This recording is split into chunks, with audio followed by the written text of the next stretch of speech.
ជំរាបសួរដល់អ្នកចឹងនៅក្នុងវីដេអូមួយនេះយើងមកនិយាយគ្នាពី part of speech ចឹងតោះចឹងនៅ part of speech បើសិនជាយើងនិយាយនៅក្នុង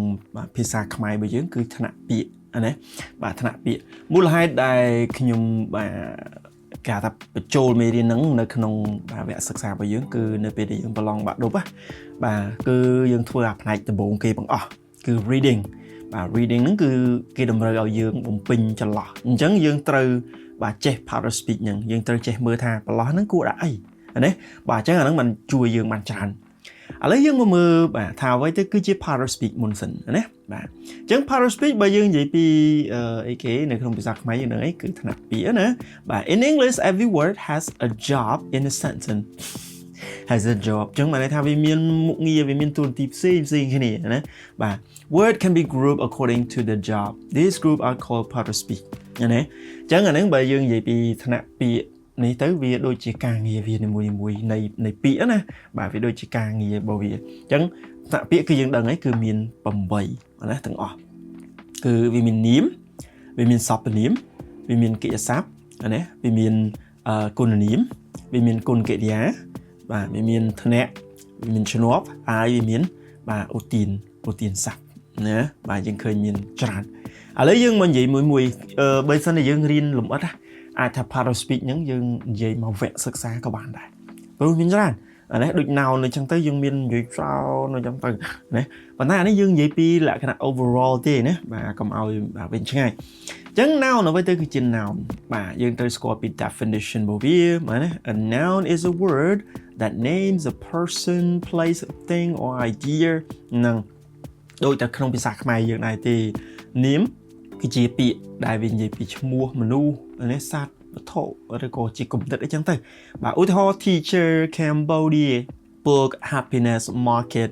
បាទអញ្ចឹងអានឹងដូចខ្ញុំនិយាយថាបើយើងរៀនមកវគ្គសិក្សាក៏បានដែរដោយសារអីវាមានចែកទៅទៀតនាមវាមានប្រភេទស្អីចឹងទៅណាបាទហោហែអីចឹងទៅណាហើយសួរថាយើងសម្គាល់វាដូចម្ដេចព្រោះនៅបាក់ឌុបគឺនៅពេលដែលយើងបំពេញអីមួយគឺយើងត្រូវដឹងថាចាកន្លែងនេះគួរដាក់អីគេនាមកិច្ចសព្ទគុណនាមបាទឬក៏អីហ្នឹងជាទូទៅគឺវានៅខាងក្រោយ earn ឬក៏ the នៅខាងក្រោយណាដូចជា a card ណា the book អញ្ចឹងនៅពេលដែលបាទនៅវីដេអូក្រោយណាវិញ្ញាសាយើងដល់វិញ្ញាសាលើបាទខ្ញុំនឹងបញ្ជាក់ណាបញ្ជាក់ថាអានេះកន្លែងនេះដាក់ noun នេះវាព្រោះដោយសារអីគេ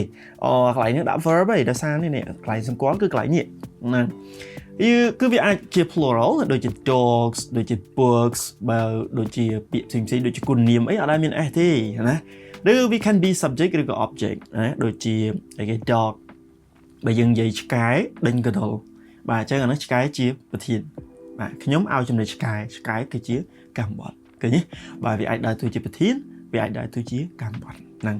ហើយឥឡូវយើងនិយាយពី common noun គឺវាមាន dog វាមាន cat វាមាន house មាន school មាន car មាន pen មាន book boy girl city មិនជាពិបាកទេមិនអញ្ចឹងទេហើយមួយទៀតគឺតកតងទៅនឹង pronoun បាទ pronoun គឺសព្វនាមជំនួសឲ្យនាមណាបាទនេះ use instead of a noun to avoid repetition អញ្ចឹងបានថាកុំឲ្យវាជាន់ណាបើយើងនិយាយថា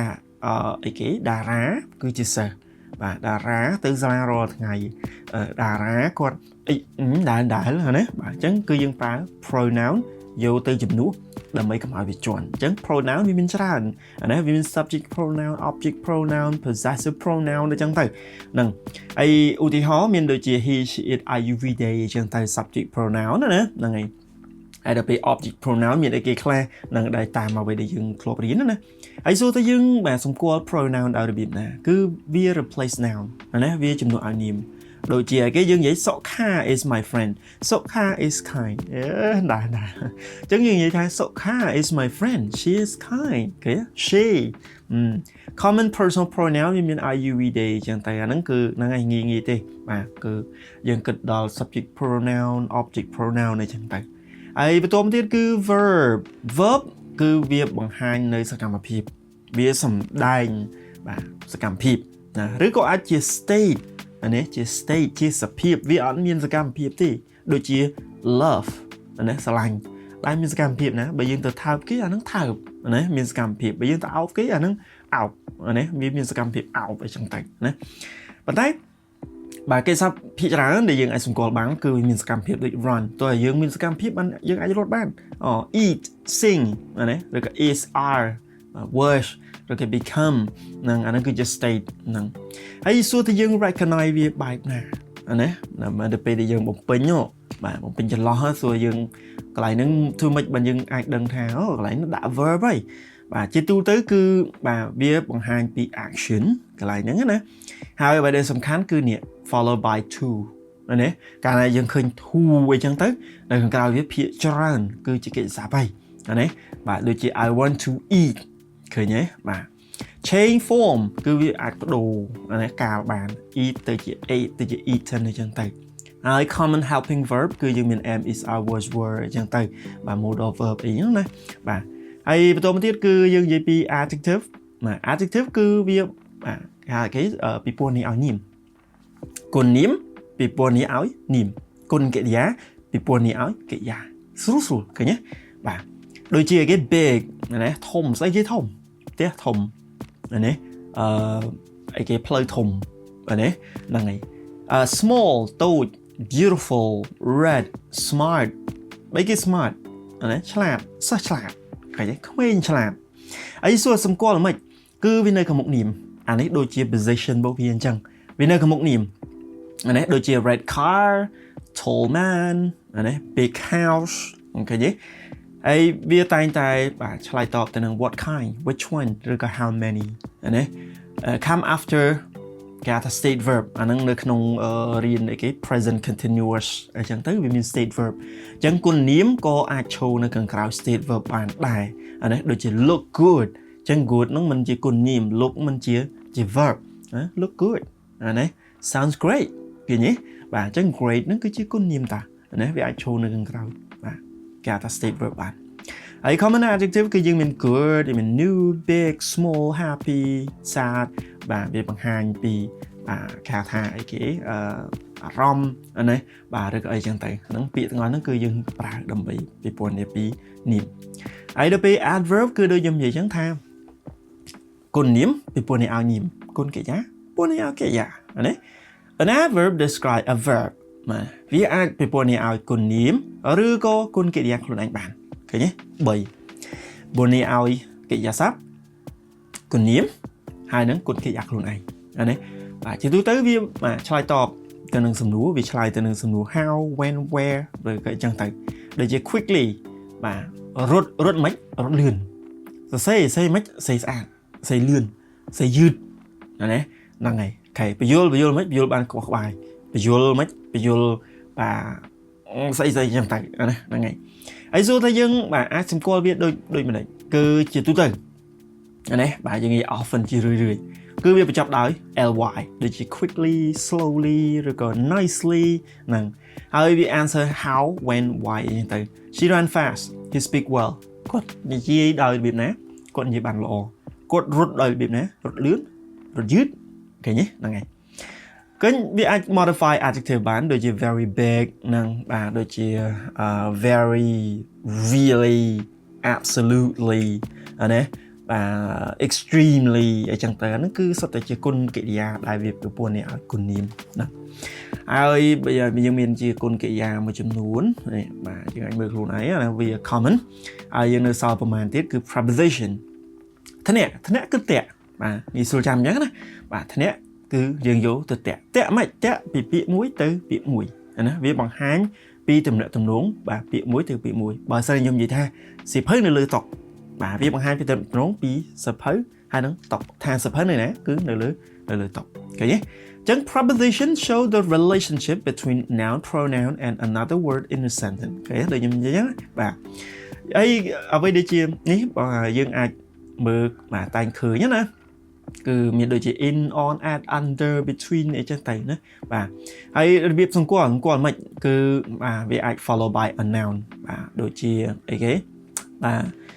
ឧទាហរណ៍ the book on the table អីចឹងទៅណា on the table in the room follow by a noun បានថាវាមាន preposition ហើយវាមាន noun បន្ទាប់ពីវាណាបាទហើយ form a prepositional phrase បានន័យថាវាមាន preposition ហើយវាមាន noun នៅពីក្រោយនឹងឯងនេះបាទអាហ្នឹងគឺជាបាទ prepositional phrase ហើយ common preposition យើងមាន in on at to from with by អញ្ចឹងទៅណាបាទអាហ្នឹងហើយបន្ទាប់មកទៀតគឺ conjunction ឈ្នួបគឺសម្រាប់ភ្ជាប់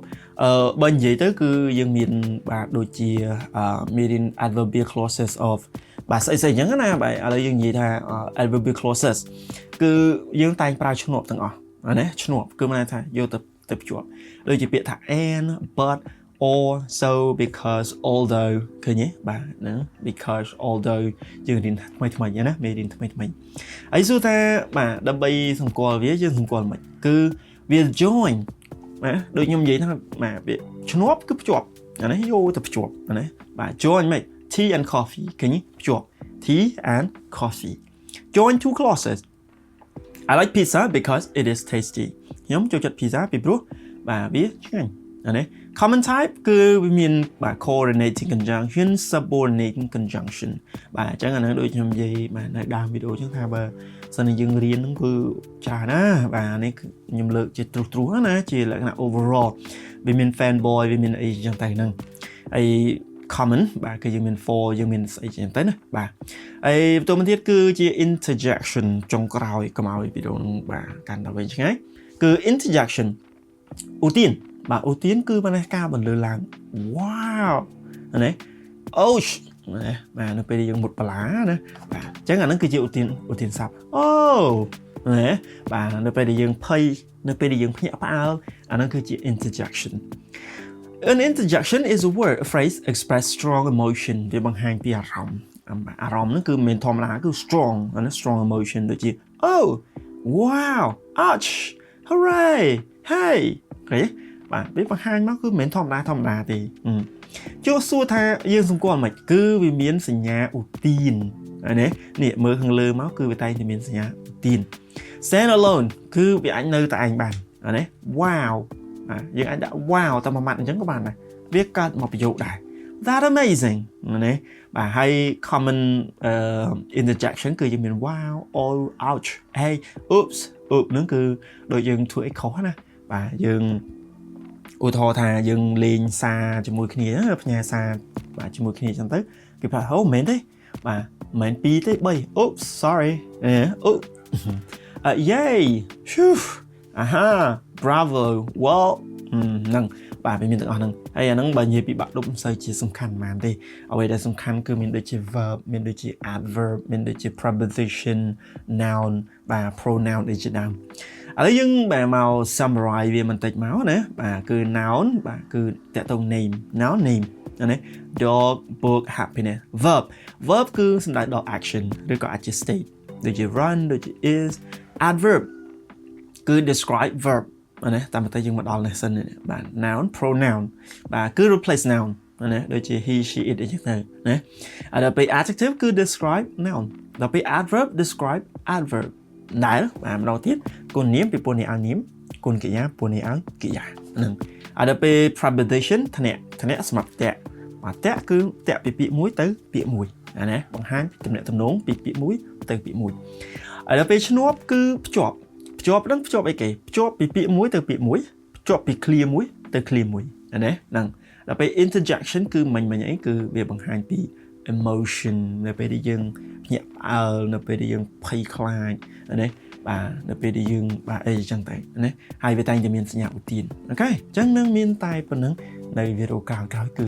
យើងដល់វិញ្ញាសាម្ដងណាបាទយើងសិក្សាពីវិញ្ញាសាអញ្ចឹងជួបគ្នានៅវីដេអូក្រោយ